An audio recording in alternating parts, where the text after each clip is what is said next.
Hi friends, स्वागत है आपका अवगणित सीखे में। और ये क्लास 8 के चैप्टर 12 के गुणनखंड का पार्ट 4 है। ये पूरी सीरीज चल रही है, तो इसका आज ये पार्ट 4 है। और आपको गुणनखंड की बेसिक्स समझ है तो आप पार्ट 4 को देखना कंटिन्यू रखिए, नहीं तो आप 1, 2, 3 पार्ट और देख लीजिए ताकि आपको ये पार्ट बहुत अच्छी तरीके से समझ में आ जाए। बाकी में बेसिक और आगे के सवाल समझाए हुए हैं बाकी पार्ट्स में, ताकि आपको ये वीडियो और अच्छी तरीके से समझ में आएगा। तो मैं आपसे रिक्वेस्ट करूँगा कि उन पार्ट्स को भी पहले ज़रूर देखें और इस पार्ट को ज़रूर देखें।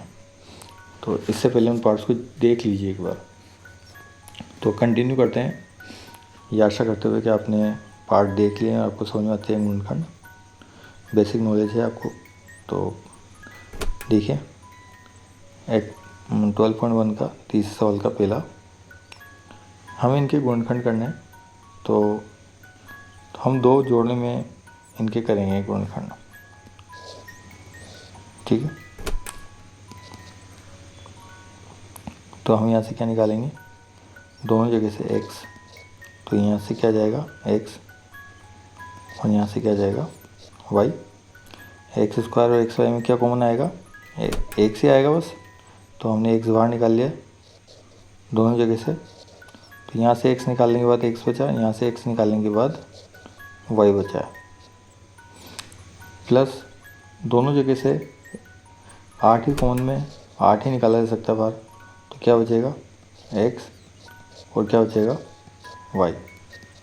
तो देखिए दो कोष्टक एक जैसा आए हैं, x प्लस y आ चुके हैं, और बाहर कोष्टक के हैं उन्हें भी हम कोष्टक में बंद कर देंगे। तो हमारे पास ये गुणनखंड आ चुका है। यदि इनसे जांचना चाहें हम तो जांच भी सकते हैं। परीक्षा में यदि आप सवाल कर रहे हैं तो आपके लिए जांचना बहुत अच्छा हो सकता है, आपको मालूम पड़ सकता है कि आपने गलत करा है या सही। तो देखिए ये x है, इसे पूरे कोष्टक से गुणा करेंगे।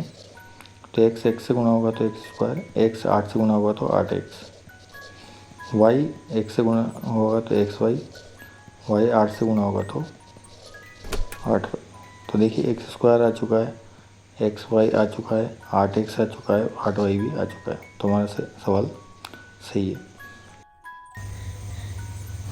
देखते हैं अगला सवाल। तो हम कॉमन लेंगे यहाँ से और एक यहाँ से। तो 15 और xy और 6x, तो 15 और 6 में क्या कॉमन आ सकता है। 15 को कैसे लिख सकते हैं हम, 5 × 3, और 6 को कैसे लिख सकते हैं 3 × 2। तो क्या कॉमन आ रहा है, 3 कॉमन आ रहा है, और x दोनों जगह है तो हम 5 और x को कॉमन ले लेंगे। तो 15 में से 5 निकालते क्या, 3 और x को हम कॉमन ले लेंगे। तो 15 में से 3 निकालने के बाद क्या बचा 5, x निकाल लिए तो क्या बचा y। 6 में से हम 3 निकाल लेंगे तो क्या बचेगा 2, और क्या बचेगा बस 2 ही बचेगा क्योंकि x भी चला गया बाहर। तो 3 बाहर निकाल लिया, x बाहर निकाल लिया तो 2 बचा। तो 5 है -2। अब यहाँ से क्या निकालेंगे हम, यहाँ कुछ भी कॉमन नहीं आ रहा है सिर्फ 1 के अलावा। 5y को 5 × y × 1 लिख सकते हैं, 2 को 2 × 1 लिख सकते हैं। तो 1 कॉमन आ रहा है तो +1 हमने कॉमन ले लिया। +1 कॉमन लेने के बाद क्या होगा, 5y वैसा आ जाएगा और -2 वैसा आ जाएगा। तो 5y - 2 जो बाहर के सेम कोष्टक हैं उन्हें हम ऐसे लिख देंगे 5y - 2, और जो बाहर हैं कोष्टक के कौन बाहर है 3x और 1, तो 3x + 1 को हम इनके चिन्हों के साथ जोड़ के लिख देंगे। तो 5y - 2 और 3x + 1, इसे रीअरेंज करके भी लिख सकते हैं 5y - 2, दोनों ही सही है, ठीक है। तो ये हो गया, आगे चलते हैं। तो इस सवाल में देखते हैं हम क्या कॉमन आएगा। यहाँ पर सिर्फ x कॉमन है और यहाँ पर y कॉमन है। तो यहाँ से x कॉमन लेने के बाद क्या बचा a और b। अब देखिए यहाँ दोनों जगह y है तो y को भी कॉमन लिया जा सकता है। सॉरी दोनों जगह माइनस है और y है, तो दोनों जगह y है तो हमने y कॉमन ले लिया, और दोनों जगह माइनस है तो हमने माइनस कॉमन ले लिया। तो क्या बचेगा a। अब देखिए माइनस निकाल लिया हमने यहाँ से ए वाई में से, तो क्या बचा है, कुछ भी नहीं, तो वापस क्या गया प्लस, और बी वाई में से माइनस निकाल लिया तो क्या बचा प्लस, जब कुछ नहीं रहेगा तो प्लस आ जाएगा वापस, तो क्या आ जाएगा बी, वाई निकालने के बाद बी, और यहाँ वाई निकालने के बाद ए, यहाँ से एक्स निकालने के बाद ए, यहाँ से एक्स निकालने के बाद बी। तो जो एक जैसे कोष्टक हैं तो ए प्लस बी लिख दिया, और जो बाहर हैं उसे एक्स माइनस वाई लिख दिया, तो a प्लस बी और x माइनस वाई। तो देखते हैं इस सवाल को। तो 15 PQ plus 15 plus 9Q plus 25 P। तो इसे सोल्व करने से पहले हमें समूहन करना पड़ेगा, डायरेक्ट हम नहीं ले सकते, तो क्योंकि एक जैसे अंदर कोष्टक नहीं मिल पाएंगे हमें। तो हम क्या कर सकते हैं, 15 PQ, इसके बाद हम साथ हम 9Q ले लें, और प्लस 15 प्लस 25 P ले लें। तो ये एक जोड़ा हो गया, एक ये जोड़ा हो गया। तो 15 और 9 में से क्या कॉमन आ जाएगा, 5 × 3 लिखेंगे 15 को, 9 को 3 × 3 लिखेंगे। तो 15 को P हमने 5 × 3 लिखा, तो कॉमन हमारे पास दोनों जगह से 3 कॉमन निकल के आएगा। तो 3 निकाल लिया हमने, और क्या निकलेगा Q कॉमन आएगा, तो 3Q कॉमन आ गया हमारे पास। 15 में से 3 निकालते क्या बचा 5, और क्या बचा P। 15 में से 5 निकालते क्या बचा 3, और सॉरी 15 में से 3 निकालते क्या बचा 5, तो 5 ले लिया हमने अंदर, तो 3 कॉमन ले चुके हैं हम, और Q भी कॉमन ले चुके हैं, तो क्या बचेगा P। तो 5P बचा यहाँ। 9 में से 3 निकालने के बाद क्या बचेगा 3, Q बाहर आ ही चुका है, तो अंदर क्या बचा हमारे पास 5P प्लस 3। अब आगे चलते हैं, फिर देखते हैं 15 को 5 × 3 लिख देंगे, और 25 इसे 5 × 5 लिख देंगे, तो कॉमन हमारे पास 5 आ जाएगा, और कुछ कॉमन आ नहीं सकता। तो देखिए अंदर क्या आ जाएगा, अंदर 15 में से 5 निकालते क्या आ जाएगा 3, और 25 में से 5 निकालने के बाद क्या आ जाएगा 5 और P। ठीक है, तो अब इसे रीअरेंज करके लिख दें हम, दोनों कोष्टक को एक जैसा करना जरूरी है। तो 3 + 5P को हम 5P + 3 भी लिख सकते हैं। तो 5P + 3, और जो बाहर 3Q + 5 भी हमने लिख दिया है। तो हमारा ये वर्णखंड आ चुके हैं, इन्हें आप गुणा करके देखिएगा, वापस वही मान आ जाएगा। आइए सवाल देखते हैं। तो z - 7 + 7xy - xy z। तो z और 7 में कोई चीज़ कॉमन नहीं है, तो क्या आ जाएगा कॉमन इनमें 1। जहाँ कोई चीज़ कॉमन ना हो वहाँ 1 कॉमन होगा, तो एक बार हमने निकाल लिया, तो दोनों जगह से यहाँ से z आ जाएगा, यहाँ से 7 आ जाएगा। इन दोनों जगह से xy कॉमन आएगा, तो x और y हमने कॉमन ले लिया। अब देखिए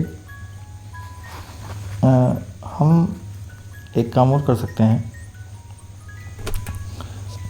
प्लस मैंने आपको एक बताया था कि ये थ्योरेटिकल रूप ना माने, बस एक समझने के लिए माने कि प्लस के अंदर क्या है, 2 माइनस है। क्या है 2 माइनस जो ऐसे लगे हुए हैं, तो हम माइनस भी निकाल सकते हैं। तो यहाँ 2 माइनस हैं 7xy के, तो 2 माइनस में से हमने एक माइनस बाहर ले लिया।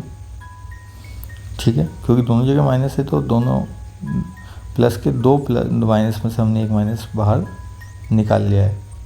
तो माइनस बाहर निकालने के बाद क्या बचेगा, एक माइनस, तो यहाँ फिर भी बचेगा, तो क्या आ जाएगा -7।